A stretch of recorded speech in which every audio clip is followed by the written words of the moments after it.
So what are we discussing today? Well, earlier on you were talking, I asked you what were you watching on your phone, Yes. and you were saying, oh, just researching. And you went on to tell me you were researching the meaning of life. Yes. And that's where I stopped you and thought we'd start this conversation on camera, because I can only imagine what's going to come out of your mouth now, and I think it would be something that we'd want to share with the rest Okay. of the world. All right. We want So- to try and first of all keep these video clips fairly short, Yeah. so that people listen to the whole thing rather than just listen to bits and pieces of it. Okay. Meaning of life. Sikhi has an amazing take on the meaning of life, because sometimes there are conflicting lines in Gurbani which seem to suggest one thing or another. But I think it's from my experience it's a linear thing. It's a progressive thing. Yeah. I remember when I was very young, my mother used to be, Bebeji, could be very, very funny sometimes. And of course, Bapaji was a Brahm Gyani. Yeah. Bebeji had this saying, and she used to say, "E jag mitha, agla ken ditha," which means, this life is beautiful. Who has seen the next? Yeah.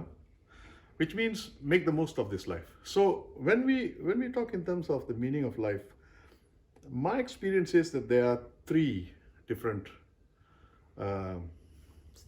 stages. Well done. Thank God for you, darling. I love you. Three different stages. First one is, life is meaningless. There's no meaning. You just, depending on your circumstances, of course, if you're born in a horrible place which is like hell, I don't like to say some part of the country because somebody might get offended, but where there's a lot of problems, calamities, dirty water, sanitation is bad, and you pick up every disease you can name. If you're born in such a place like that, then it's just a question of survival, right? But we are talking of people who are going to listen to videos like this, which means they are looking for something. Now the first stage is, there's no meaning. There's no meaning means you're born, And you die. spend a childhood, and you die. And you die. You're born, and you spend a childhood, teenagehood, and you spend, 15, 16 years in school. It's sad. That's our education system. It's 15 or 16 years of prison. Of course, authorities are trying to make it more comfortable and bringing in playthings and all that, but it's a prison.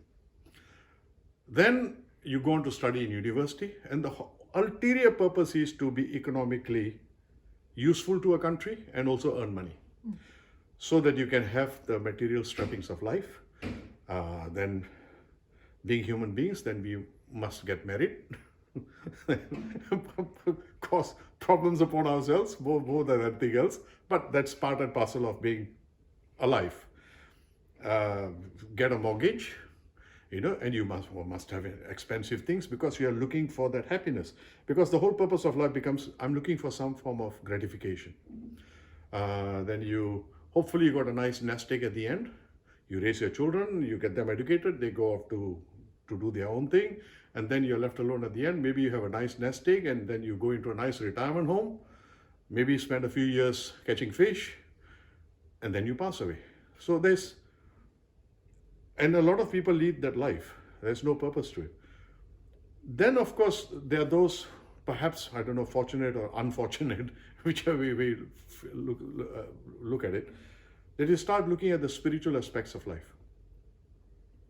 Now, the first thing in Gurbani which teaches us about spirituality is, Guru Tegh Bahadur's phrase comes to mind. Jagaran chana sab jhoot hai, jaan le ho re meed. Kaho nanak thir nar hai, jo balu ki peet. जग रचना सब झूठ है, जान ले ओ रे मीत, कहो नानक धीर नार है, जो भालू की पीत. This life is an illusion, right? Because when you start questioning life, then the first thing that comes to you is, it must be an illusion because you are born and then you die and that's it. So you start questioning, you start wanting to know more. There has to be more to life than this. Then you get onto that road, if you do. Otherwise, like I said, you happily continue merrily with life and then you die. Then you start exploring that aspect of your life, that intangible part of your being, which is your spirit, your soul, etc. And the first thing that strikes you is, we are living in an illusion, right? Because if you are born and you die and you do not know what's beyond that, so this must be just an illusion. You go through the process. But then,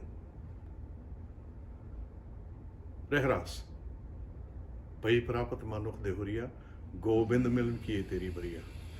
Now, let's not again keep away from the tangible side of it. Gobind Milan Kiye Teri Bariya means this is your opportunity to meet God. That sounds tangible. No. Once you have come across that illusion of life, then you move on to this spontaneity, this super consciousness that comes to you, which is beyond your limitations of your intellect, right? How does it come? It comes naturally because you're already on that kind of a path. Then Gurbani assures you, right? I love that. I mean, you know that melody that you like very much as well, right? Ai parapat manukh dehoriya, Gobind milan ki teri bariya, eh teri bariya, teri bariya, Gobind milan ki eh teri bariya, Bhai parapat manukh dehoriya, Gobind milan ki eh teri bariya.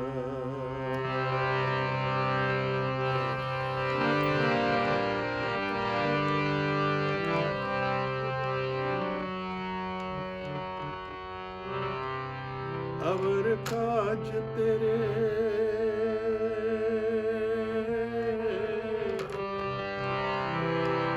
अवर काज तेरे किते न काम मिल साध संगत भज के बलनाम संजम लाग भव जल तरन के जन्म बिरथा जात रंग माया के भई परापत मनुख देहरिया गोविंद मिलन की तेरी बरिया जप तप संजम धर्म न कमाया सेवा साधना जाने हराया कहो नानक हम नीच कर्मा शरण ब्रे की राखो Sharma. So once you're already on that path, you've come across that illusion, Jagarachana sab chhoot hai, all false, right? And then you come across Bhai Prapat Manukh Dehuriya, Gobind Milan Ki Teri Bariya. Suddenly there is a purpose. That's an amazing purpose, but which is beyond your intellect, right?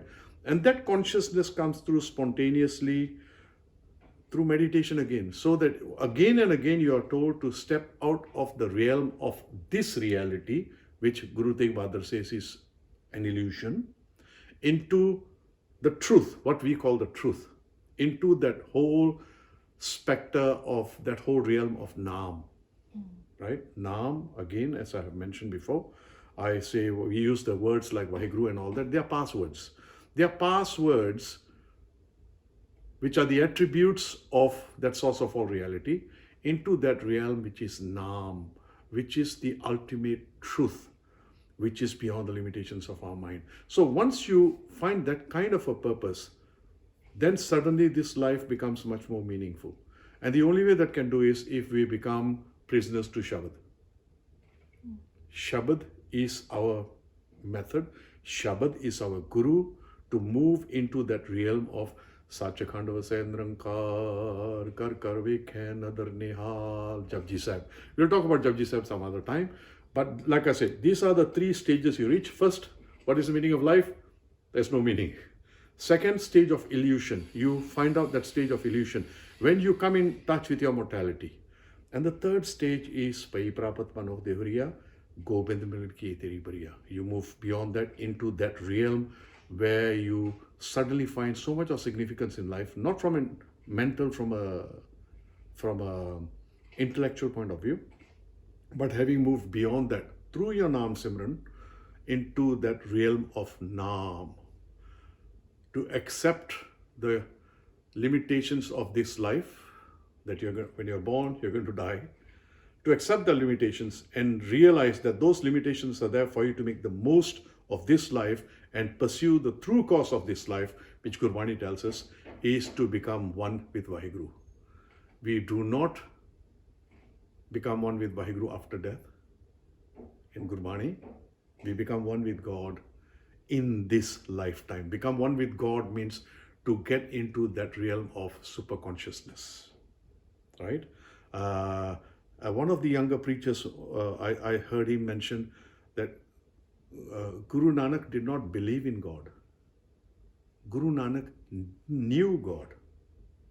He knew God. So we want to make ourselves feel that way as well, that we are not God believers. No, in fact, we are God inspired. We are not God fearing, we are not God loving, we are not God believers, but we are inspired by God because you reach into that realm of super consciousness. I think we'll leave it for that, for this particular period. And then perhaps the next one which I would like to speak, which is now coming to mind, is we will talk about Ardas. The next segment will be Ardas. Okay? I think we should do a little bit of Simran just to help people get to that third stage.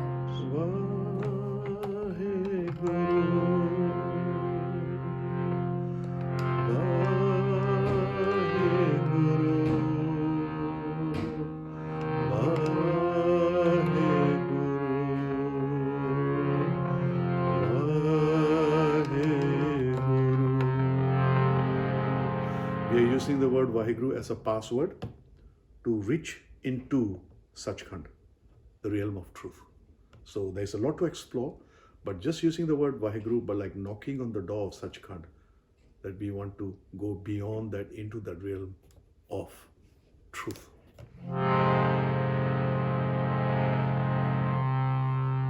Breathe, gentle, be gentle with yourself, and feel a state of thanksgiving, shukrana, for everything that you have.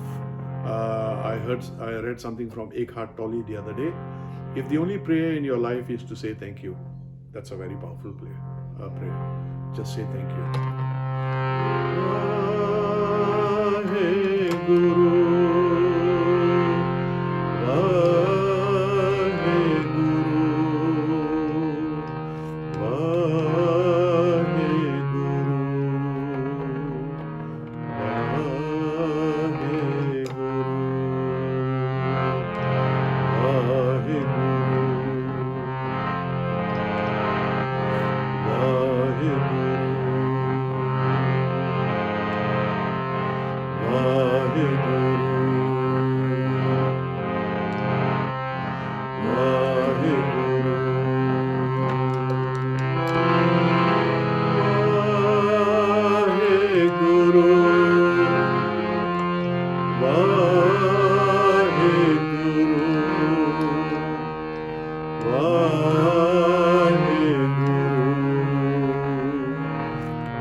Cut.